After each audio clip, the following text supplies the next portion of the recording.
There will never be a point in your life where it's the right time to do a great thing.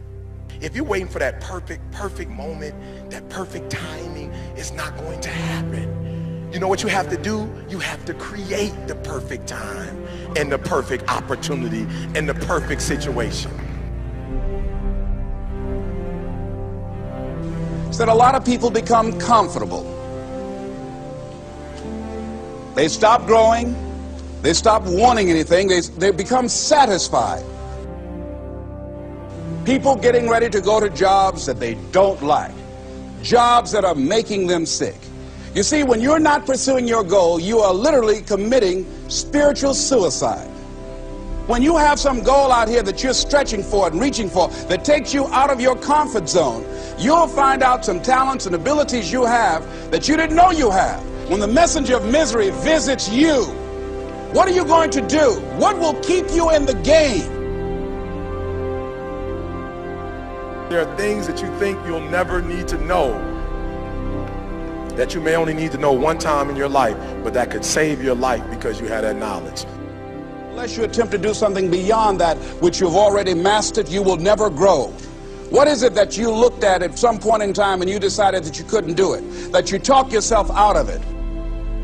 You're waiting on your next door neighbor to make it happen for you. It may not happen. If you're waiting on your mother or your father, they may be so ancient in their thinking that they don't understand this opportunity that you have. And if you're waiting on them, it may never get done. You don't beg average people to be phenomenal. You don't beg good people to be phenomenal. You just are phenomenal, and you will attract phenomenal. What reason can you remember that you can call on, that you can reach on, that can make you get back up? Find that reason. If you're not where you are, if you're not where you want to be, if you don't have what you want to have, if you're not where you think you should be at this particular place, it has nothing to do with the system, but it has everything to do with the fact that you're not making the sacrifice. I want you to make that dream become a reality, because if you don't, you will be working for somebody else to make their dreams become a reality. Everybody is against you or don't believe in you no more. And let me tell you something, that's a lonely feeling. It's a lonely feeling, particularly people that you're doing it for.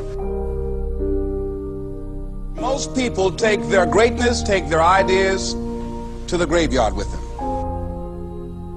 Listen to me, if it was easy, everybody would do it.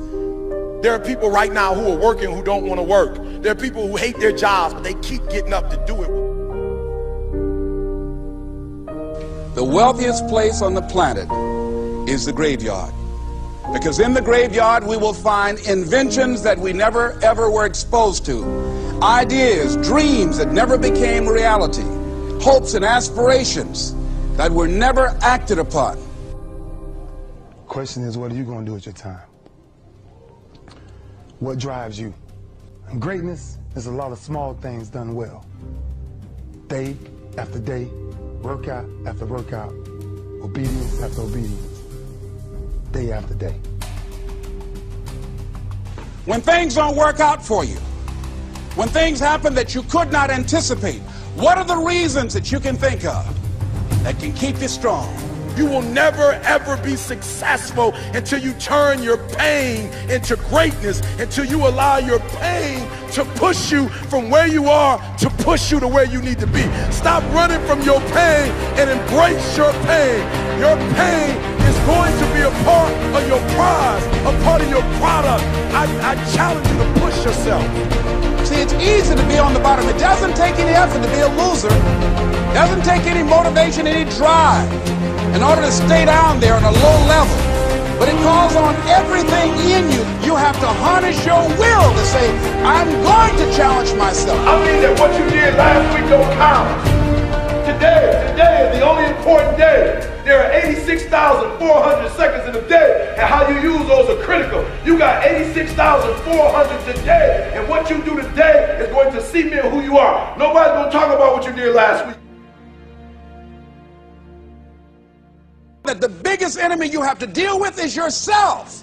There's an old African proverb that says, if there's no enemy within, the enemy outside can do us no harm.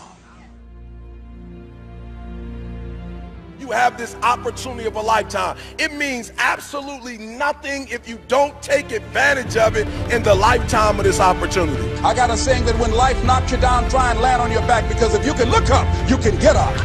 If you want a thing bad enough to go out and fight for it, to work day and night for it, to give up your time, your peace, and your sleep for it, if all that you dream and scheme is about it, and life seems useless and worthless without it. See, it's time now. If you want to make this your decade, you've got to start saying yes to your life. You've got to start saying yes to your dreams, yes to your unfolding future, yes to your potential, as opposed to saying no. When you die, die on E. Leave no dream left behind, guys. Leave no opportunity left behind. When you leave this earth, accomplish every single thing you can accomplish. Listen to me, you're gonna be here one day, but you'll never get here if you give up, if you give in, if you quit. And finally, guys, you gotta wanna succeed as bad as you wanna breathe.